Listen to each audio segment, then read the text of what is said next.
அனைவருக்கும் ஸ்தோத்திரம். தொடர்ந்து தொடர் வேதாகமத்தை வாசிக்கலாம். இந்த நாளில யாத்திராள புத்தகம் 7, 8, 9 பகுதிகளை வாசிக்கலாம். விடுதலை பயணம் 7. ஆண்டவர் மோசேயை நோக்கி, பார், நான் உன்னை பார்வோனுக்கு கடவுளாக வைத்துள்ளேன். உன் சகோதரன் ஆரோன் உன் வாக்கினனாக இருப்பான். நான் உனக்கு கட்டளை இடுவதையெல்லாம் நீ எடுத்து சொல்வாய். பார்வோன் தன் நாட்டினின்று இஸ்ரேல் மக்களை போக விடும்படி அவனிடம் உன் சகோதரன் ஆரோன் பேசுவான். நான் பார்வோனின் மனதை கடினப்படுத்துவதோடு எகிப்து நாட்டில் என்னுடைய அடையாளங்களையும் அருண் செயல்களையும் பெருக செய்வேன். பார்வோன் உங்களுக்கு செவிசாய்க்க மாட்டான். எனவே நான் எகிப்திற்கு எதிராக கை ஓங்குவேன். பெரும் தண்டனை தீர்ப்புகளை நிறைவேற்றி பின் என் மக்களாகிய இஸ்ரேல் என்னும் படைத்திரளை எகிப்து நாட்டிலிருந்து வெளியேற செய்வேன்.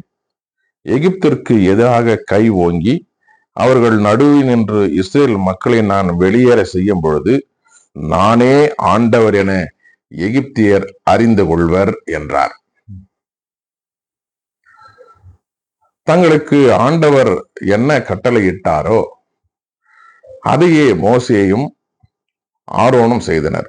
பார்வோனிடம் பேச்சுவார்த்தை நடத்திய பொழுது மோசேக்கு வயது 80, ஆரோனுக்கு வயது 83.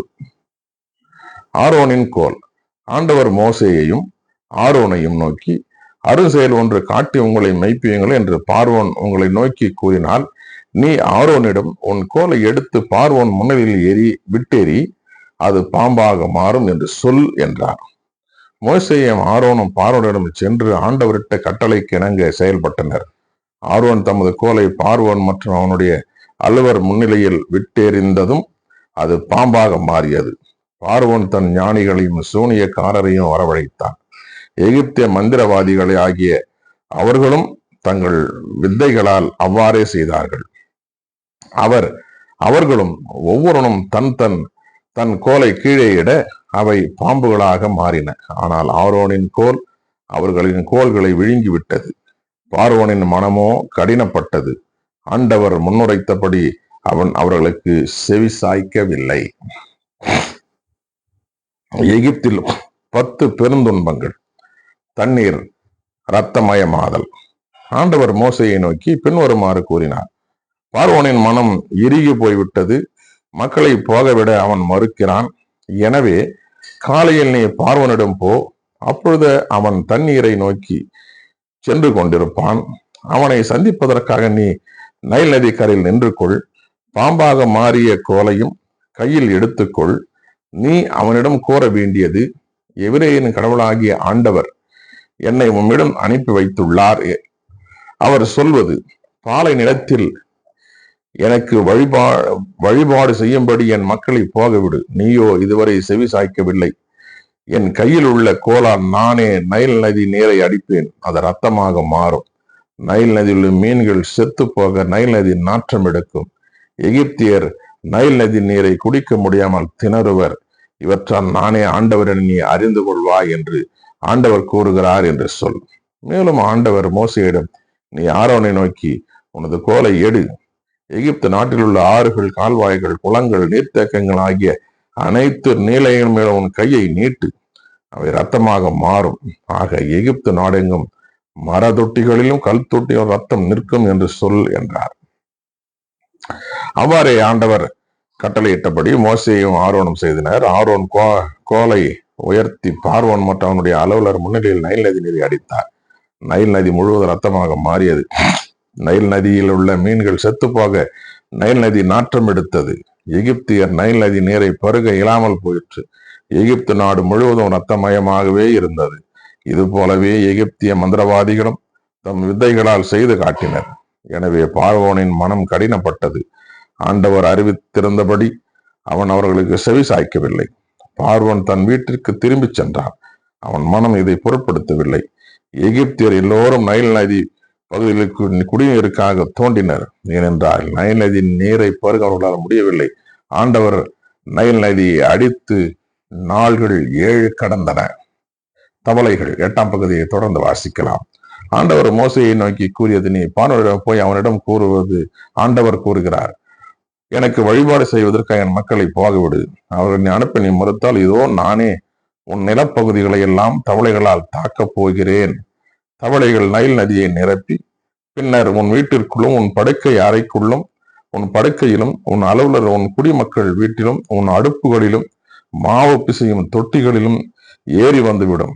உன் மேலும் உன் குடிமக்கள் மேலும் உன் அலுவலர் அனைவர் மேலும் தவளைகள் ஏறும் என்று சொல்.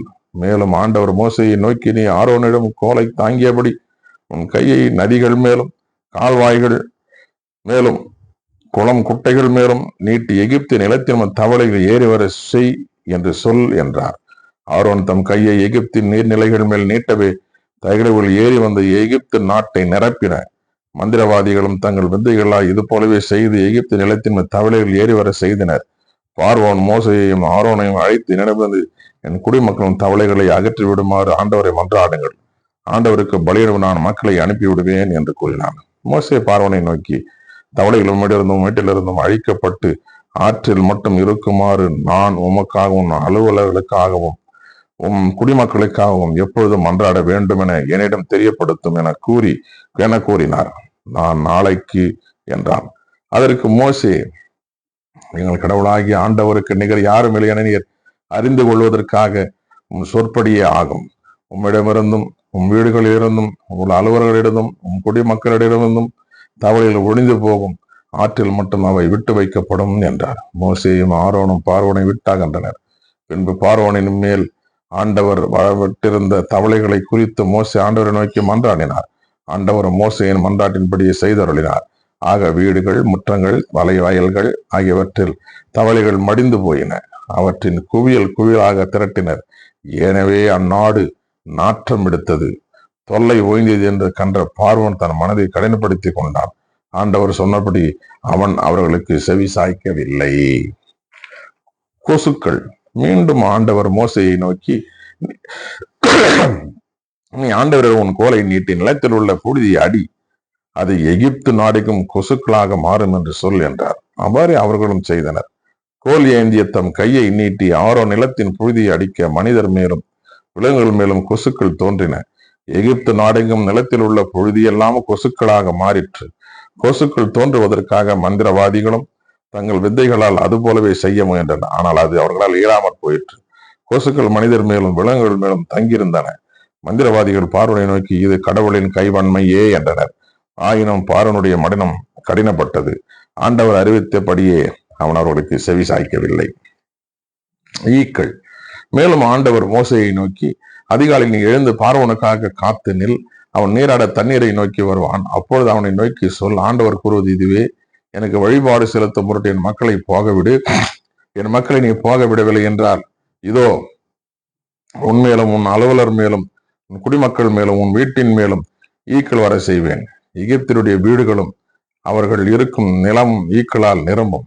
அந்நாளில் என் மக்கள் தங்கியிருக்கும் கோசேன் நிலப்பகுதியை வேறுபடுத்தி காட்டுவேன். அங்கு ஈக்கள் எவையுமே இரா.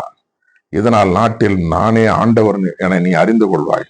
மேலும் என் மக்களுக்கும் உன் மக்களுக்கும் இடையே நான் வேறுபாடு காட்டுவேன். நாளைய தினம் இந்த அருஞ்செயல் செய்யப்படும் என்றார். அவ்வாறு ஆண்டவர் செய்து முடித்தார். ஈக்கள் பார்வோன் வீட்டிலும் அவனுடைய அலுவலர் வீட்டிலும் எகிப்து நாடெங்கும் திரளாய் பெருகின. ஈக்களால் நாடே பாழாகிவிட்டது. பார்வோன் மோசையையும் ஆரோனையும் வரவழைத்து போங்கள், ஆனால் இந்நாட்டிலேயே உங்கள் கடவுளுக்கு படியிடுங்கள் என்றான். அதற்கு மோசே, அது முறையல்ல. அவ்வாறு செய்தால் எகிப்திற்கு அருவருப்பானது எங்கள் கடவுளாகிய ஆண்டவருக்கு நாங்கள் பலியிடுவதாகவும், எகிப்திற்கு அருவருப்பானது அவர்கள் கண்முன் நாங்கள் அப்படி பலியிட்டால் அவர்கள் எங்களை கல்லால் எரியாமல் விடுவார்களா? பாலை நிலத்தில் நாங்கள் 3 நாள்கள் வழி நடந்து எங்கள் கடவுளாகிய ஆண்டவருக்கு அவர் எங்களுக்கு சொல்வது போல் பலியிடுவோம் என்றார். அப்பொழுது பார்வோன், உங்கள் கடவுளாகிய ஆண்டவருக்கு நீங்கள் பாலை நிலத்தில் பலியிட நான் உங்களை போக விடுவேன். ஆனால் வெகு தூரம் சென்று விடாதீர்கள். மேலும் எனக்காகவும் மன்றாடுங்கள் என்று உரைத்தான். மோசே மறுமொழியாக, நான் உம்மிடமிருந்து போய் பார்வோனிடமிருந்தும் அவன் அலுவலரிடமிருந்தும் அவன் குடிமக்களிலிருந்தும் நாளைய தினமே ஈக்கள் அகன்று விட வேண்டும் என ஆண்டவரை நோக்கி மன்றாடுவேன். ஆனால் ஆண்டவருக்கு பலியிடுமாறு மக்களை அனுப்பாமல் பார்வோன் இவ்வாறு தொடர்ந்து ஏமாற்ற வேண்டாம் என்று கூறினார். மோசே பார்வோனை விட்டு அகன்றார். ஆண்டவரை நோக்கி மன்றாடினார். மோசேயின் மன்றாட்டிற்கு ஆண்டவர் செயலாற்றினார். பார்வோனிடம் இருந்தும் அவன் அலுவலரிடமிருந்தும் அவனுடைய குடிமக்களிடமிருந்தும் ஈக்கள் அகன்று போயின, ஒன்று கூட எஞ்சி நிற்கவில்லை. இம்முறையும் பார்வோன் தம் மனதை கடினப்படுத்தி கொண்டான், மக்களை அவன் போக விடவில்லை. கால்நடைகள் சாவு பகுதி 9 தொடர்ந்து வாசிக்கலாம். மீண்டும் ஆண்டவர் மோசையை நோக்கி பின்வருமாறு கூறினார்: நீ பார்வோனிடம் சென்று அவனிடம் சொல், எபிரேயரின் கடவுளாகி ஆண்டவர் கூறுவது இதுவே: எனக்கு வழிபாடு செலுத்துவதற்காக என் மக்களை போகவிடு. நீ அவர்களை போக விடாமல் இன்னும் தடை செய்தால், நாட்டில் உள்ள குதிரைகள், கழுதைகள், ஒட்டகங்கள், எருதுகள், ஆடுகள் ஆகிய உன் கால்நடைகள் மேல் கடவுளின் கைவன்மை மிக கொடிய கொள்ளை நோயாக வரப்போகிறது. ஆண்டவரும் இஸ்ரவேலின் கால்நடைகளுக்கும் எகிப்தின் கால்நடைகளுக்கும் இடையே வேறுபாடு காட்டுவார். எனவே இஸ்ரேல் மக்களுக்குரியவை அனைத்திலும் எவையுமே மடிந்து போகா. நாளைய தினமே ஆண்டவர் இதனை இந்நாட்டில் செயல்படுத்த போகிறார் என்று ஆண்டவரே ஒரு நேரத்தை குறித்து விட்டார். அதன்படி எகிப்தியரின் கால்நடைகள் எல்லாம் மடிந்தன. இஸ்ரேலின் மக்களின் கால்நடைகளில் எதுவும் சாகவில்லை. பார்வோன் ஆள் அனுப்பி விசாரித்தான். இஸ்ரேலின் கால்நடைகள் ஒன்று கூட சாகவில்லை. ஆயினும் பார்வோனின் மனம் கடினப்பட்டது, மக்களை அவன் போக விடவில்லை. கொப்புளங்கள். மேலும் ஆண்டவர் மோசையும் ஆரோனையும் நோக்கி, அடுப்பில் சாம்பலை உங்கள் கைகள் நிறைய வாரிக்கொள்ளுங்கள். பார்வோன் முன்னிலையில் மோசே அதனை வானத்தில் மேல் தூவட்டும். எகிப்து நாடுங்க அது மெல்லிய தூசியாக பரவி மனிதர் மேலும் விலங்குகள் மேலும் கொப்பளங்களாகி வெடித்து புண்ணாகும் என்றார். அவர்களும் அடுப்பிலிருந்த சாம்பலை வாரி கொண்டு பார்வோன் முன்னிலையில் சென்று நின்றனர். மோசே வானத்தில் அதனை தூவினார். மனிதர் மேலும் விலங்குகள் மேலும் அது வெடித்து புண்ணாக கொடிய கொப்பளங்களாக மாறிற்று. கொப்பளங்கள் தோன்றிதல் மந்திரவாதிகள் மோசையை நிற்க இயலவில்லை. ஏனில் மந்திரவாதிகள் மேலும் எல்லா எகிப்தியர் மேலும் கொப்பளங்கள் கண்டிருந்தது. ஆண்டவர் பார்வோனின் மனதை கடினப்படுத்தினார். ஆண்டவர் மோசைக்கு அறிவித்தபடியே அவர்களுக்கு அவன் செவி சாய்க்கவில்லை. கல்மழை. மீண்டும் ஆண்டவர் மோசையிடம் பின்வருமாறு கூறினார்: அதிகாலையில் எழுந்து பார்வோன் முன்னில் வந்து நின்று அவனை நோக்கி சொல், எபிரேயரின் கடவுளான ஆண்டவர் சொல்வது இதுவே: எனக்கு வழிபாடு செய்வதற்காக என் மக்களை போகவிடு. இல்லையெனில் இம்முறை கொள்ளை நோய்களை எல்லாம் உன்மேல், உன் அளவர் மேலும், உன் குடிமக்கள் மேலும் நானே ஏவி விடுவேன். இந்நாடெங்கும் எனக்கு நிகர் யாருமே இல்லை என்பதை இதனால் நீ அறிந்து கொள்வாய். என் கையை ஓங்கி உன்னையும் உன் குடிமக்களையும் கொள்ளை நோய்களால் இதற்குள் தாக்கி இருப்பேன். நீயும் இந்நாட்டிலிருந்து ஒழிந்து போயிருப்பாய். எனினும் என் வல்லமையை காட்டவும் என் பெயரை நாடெங்கும் அறிக்கையிடவுமே நான் உன்னை நிலைக்க செய்தேன். நீயோ என் மக்களை போக விடாத அளவுக்கு இன்னும் தலை தூக்கி நிற்கின்றாய். எகிப்து நிறுவப்பட்டது தொடங்கி இன்று வரை அங்கே இருந்திராத அளவுக்கு மிக கொடிய கல்மழையை அதில் நாளைய தினம் இந்நேரத்தில் பெய்ய செய்வேன். எனவே உன் கால்நடைகளையும் வயல்வெளியில் உனக்குரிய எல்லாவற்றையும் பாதுகாப்பான இடத்தில் தஞ்சம் புக செய்ய இப்பொழுது ஆள் அனுப்பிவிடு. வீட்டிற்கு கொண்டு சேர்க்கப்படாமல் வயல்வெளியில் விடப்பட்ட மனிதர் அனைவர் மேலும் விலங்குகள் அனைத்தின் மேலும் கல்மழை பெய்யும். எல்லோரும் மடிவர். பார்வோனின் அலுவலரில் ஆண்டவரின் வார்த்தையை மதித்தவர் தம் அடிமைகளையும் தம் கால்நடைகளையும் வீட்டுக்குள் ஓட்டிவிட்டனர். ஆண்டவர் வார்த்தையை மதிக்காதவர் தங்கள் அடிமைகளையும் கால்நடைகளையும் வயல்வெளி விட்டு விட்டனர்.